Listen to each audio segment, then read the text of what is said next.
is I am 99% sure that there is no pod which can spawn out here. There is a mission, which is an extraction mission, where thin men usually drop down here, which is a scripted event, but it is only happening on extraction missions. Now,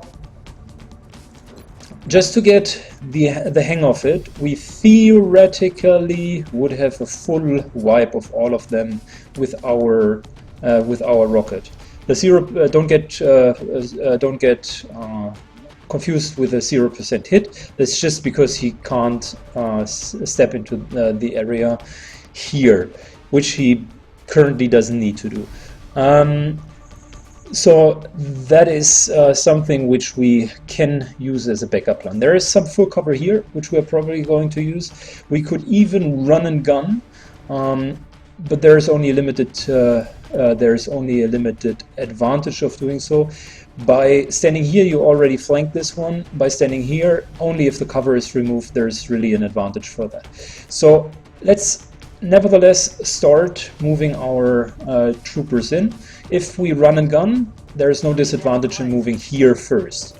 There is a huge advantage by moving once first and not running and gunning instantly, because now I have the full vision of this area and could make sure that my 99% assumption is really holding true. So secondly, I'm now in the difficult position to decide whether to go here for half cover. But the cover mechanics, keep them in mind. We have full cover from the left-hand side. So as long as the sectoid is not moving up to here, up to this area, so this sectoid moving into this area, we are considered to have full cover in that spot, which is fine enough for me. And since I attempt to kill all three of them this round anyways, I do not mind taking the half cover spot. Right, so obviously we need to get rid of the cover. So let's take a look at what is theoretically possible with a grenade. So we could hit two of them and remove the cover. We could hit two of them and remove this cover, which would leave the guy behind here in half cover, okay-ish. We could hit... No, we couldn't hit these two.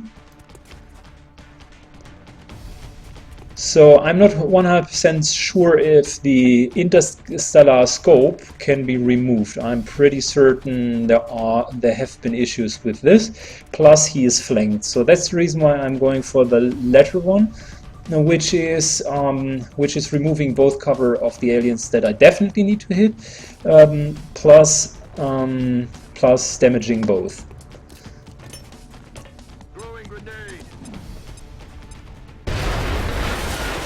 Right, that was a pretty unfortunate situation. Of course, we triggered a new pack. There was a very limited chance of doing so. Unfortunately it happened, but that's XCOM, baby. What can you do? Okay, so next on, let's take a look at the potential shots. So he is only capable of shooting here, but she has a decent backup plan if things go sour. I like to save the rocket nevertheless currently, so I'm not super keen on using it. But I am pretty keen on doing a little shenanigan here.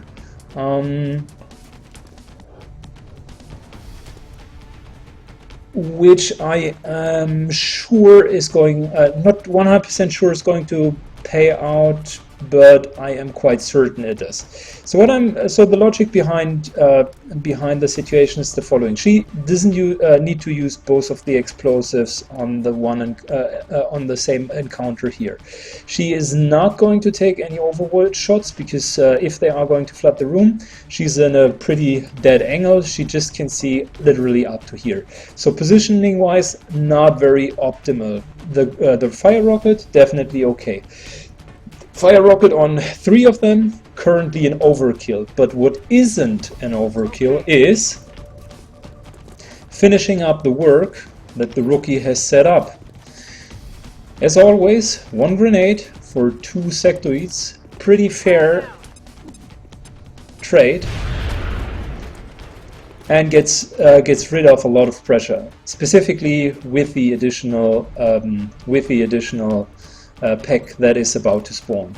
So now we are being left with a 27% shot, which is pretty shitty. We theoretically would have the option to move here, and he does have a 80% shot. Now, given that there is another pack, and given that I know how these circumstances usually turn out, I am quite tempted to move her here with a run and gun, just to have the optionality of moving the sniper in here and finishing up with a gun. But then again, the sectoid has 4 hit points, which would mean even if she would hit and crit, that's only 2 to 3 damage, which wouldn't be enough to finish him off. Such a bummer. So instead of doing that, she still has a grenade though, if I'm not mistaken. Yes, she does. So there is a backup plan if there is only a partial hit. Now, let's see if our... Of course, damn it, that is exactly the right comment for that. So, here we would have a 27% chance, which is a chance that is not very appealing. If we overwatch, he is not going to dash us at us, but rather is probably going to hunker down behind here. Second option that we do have is take away his cover and shatter his morale, and I'm probably going for the latter. Reason for that is, again, let's talk a little bit about the mechanics of the game. The Overwatch shot itself has a -20 aim penalty, and it is always considering the position from where you shoot. So even if he's running here, the Overwatch shot still would have half cover in the way, or at least a reduction. Plus the -20, which would equal more or less the reduction that she's currently having. Full cover accounts for 40% reduction. So in a sense, the Overwatch shot has just as much chance to hit as the current shot, which is less than 30%. However, if we are damaging the sectoid and taking away the cover, there are 2 very, very distinctive incentives for the sectoid to simply run away and then maybe take an Overwatch. And that is exactly what I'm trying to do.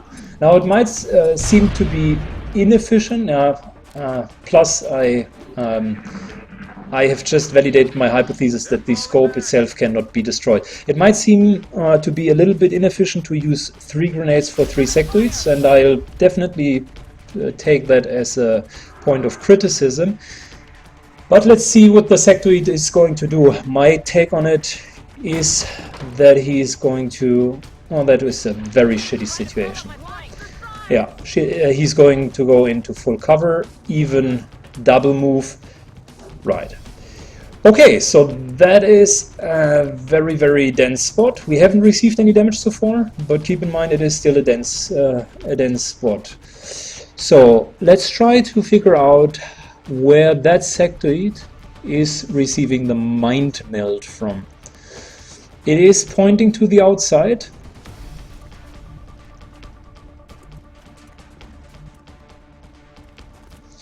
The unfortunate part of which is I cannot dash farther than that. So let's take a short look with her and look at the fields. So she can freely dash here and here, and all of this. I'm trying to find the sectoid currently, and usually the sectoid blocks one of the fields, which is a good indication where he could stand. I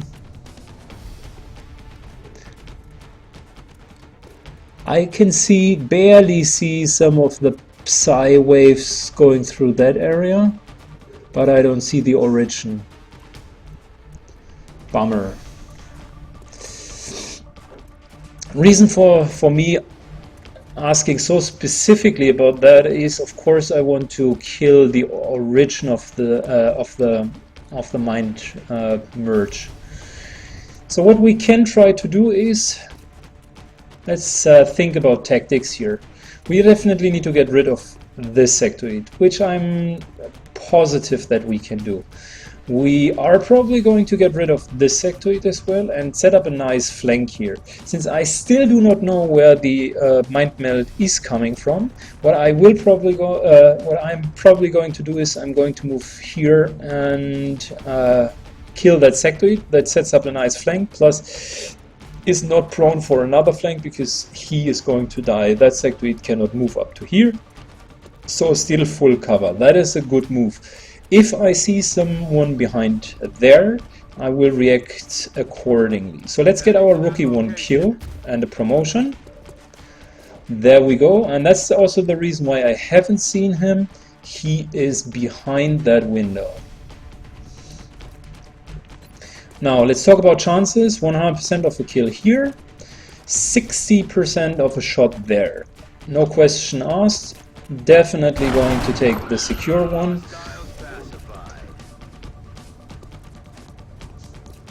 Right, and so much for not taking a shotgun, because I initially said let's not take the shotgun on the assault, shall we?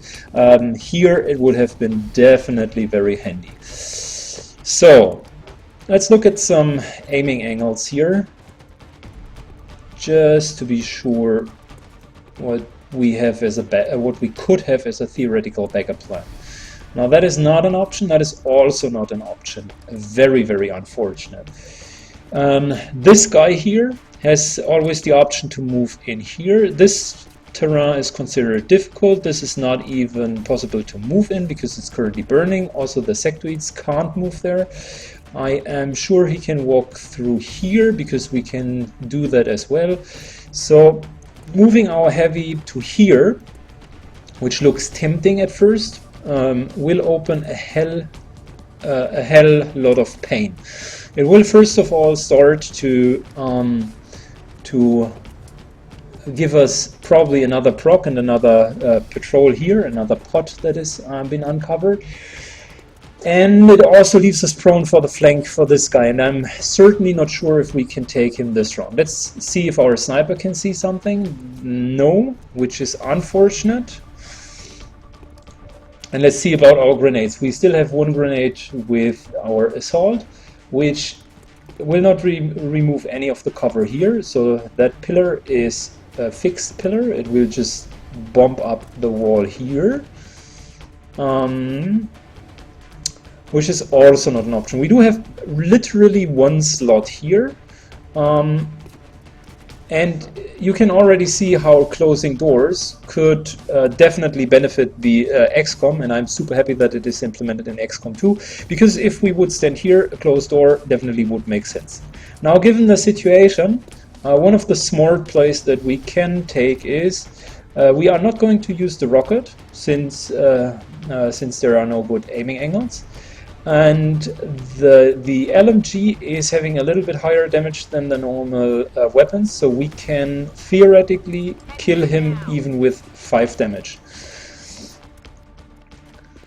So does up to 5 damage, has a 50% of crit chance and a reasonable hit chance, and does the job. So that is what I wanted to see. We do have the option that this guy, 1, 2, 3, 4, 5, can move up to here, which is super open cover, super open ground, and could theoretically attack us. He's probably not going to do it. He could not stand up here, unless I'm mistaken. No, the chests themselves are not valid positions to stand. So this one he will not take. This would be also a potential flank. And we still have our run and gun, don't we? So theoretically,